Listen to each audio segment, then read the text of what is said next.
জয় হিন্দ, বন্দে মাতরম। বন্ধুরা, আজ সারাদিন ধরে এই যে এসএসসি গ্রুপ ডি সেই পরীক্ষার একটা অঙ্কের প্রশ্নপত্র নিয়ে পরীক্ষার্থীরা আমার কাছে প্রশ্ন জিজ্ঞাসা করেছেন।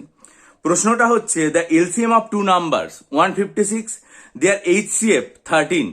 একটা নাম্বার হচ্ছে 78, তাহলে আরেকটা সংখ্যা কত? এবার আমরা দেখুন, সকলেই এই জিনিসটা জানি যে দুটো সংখ্যার লসাগু এবং গসাগু অর্থাৎ LCM into HCF is equal to সংখ্যা দুটোর গুণফল। ঠিক আছে, এটা আমরা সবাই জানি। তাহলে এই সূত্রটা যদি আমরা অ্যাপ্লাই করি তাহলে ওদের লসাগু এবং গসাগুর যে গুণফল এলসিএম ইন্টু এইচসিএফ যেটা, সেটা হচ্ছে 156 ইন্টু 13, আর একটা সংখ্যা হচ্ছে 78, তাহলে আরেকটা সংখ্যা কত? এটা যদি আমরা অঙ্কের সূত্র অনুযায়ী করি তাহলে যেটা পাবো সেটা হচ্ছে আরেকটা সংখ্যা হচ্ছে 26। ঠিক আছে, তাহলে সেই হিসাবে অপশন যেটা হচ্ছে সেটা হচ্ছে B26। খুবই স্বাভাবিক ব্যাপার। কিন্তু এবার আপনি যখন অঙ্কটা বিপরীত দিক থেকে করবেন, অর্থাৎ দুটো সংখ্যা আপনি পেয়ে গেলেন, একটা হচ্ছে 26 আর একটা হচ্ছে 78। এবার এই 26 এবং 78 এদের যখন আপনি লসাগু এবং গসাগু করবেন তখন একটা অদ্ভুত জিনিস পাবেন। সেটা হচ্ছে এই দুটো সংখ্যার গসাগু যখন আপনি করছেন তখন দেখবেন এদের এইচসিএফ যেটা বেরোবে সেটা হচ্ছে 26 এবং এদের এলসিএম যেটা বেরোবে সেটা হচ্ছে 78।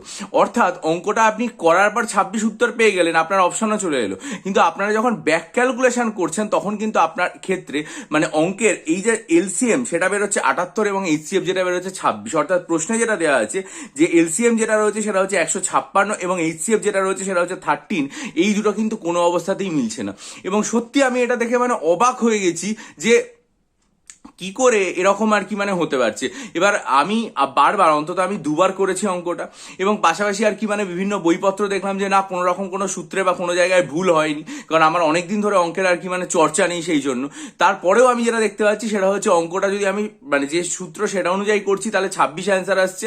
তাহলে 26 এবং 78 দুটো সংখ্যার ক্ষেত্রে যখন গসাও করতে যাচ্ছি তখন অ্যান্সার চলে আসছে একটা হচ্ছে 26 আর একটা এলসিএম চলে আসছে কত, 78। কিছুতেই অঙ্কের যে প্রদত্ত প্রশ্ন সেটা কিন্তু আর উত্তরের সাথে মিলছে না। ফলে আমি নিজেই ব্যাপারটা নিয়ে কনফিউজ হয়ে গেছি। এখন আপনারা যারা অনেক ভালো অঙ্ক করেন এই চ্যানেলে আছে এবং নিয়মিত অঙ্কের সাথে প্রচন্ডভাবে যোগাযোগ রাখেন, আমি আপনাদের সবার কাছে একবার অনুরোধ করব যে আপনারা নিজেরা কিভাবে অঙ্কটা করেছেন এবং সেখান থেকে কোন উত্তর এসছে, বা যদি আমি উত্তরটা কোনো রকম ভাবে ভুল করে থাকি, অন্য কিছু উত্তর হয়, তাহলে একটু এই ভিডিওর কমেন্ট সেকশনে জানান যে অঙ্কটা কিভাবে করতে হবে এবং এটা ব্যাক ক্যালকুলেশনের মাধ্যমে কেন মিলছে না এই জিনিসটাও জানান। তাহলে অন্য যে সমস্ত পরীক্ষার্থীরা আমাকে বলেছেন তাদের অসুবিধার কথা, তাদেরও মনের মধ্যে যে দ্বিধান্ত রয়েছে সেটা নিরসন করতে সমস্যা হবে এবং আমরা বুঝতে পারবো যে অঙ্কটার প্রকৃত উত্তর কি হবে এবং ব্যাক ক্যালকুলেশনে গেলে কি হবে।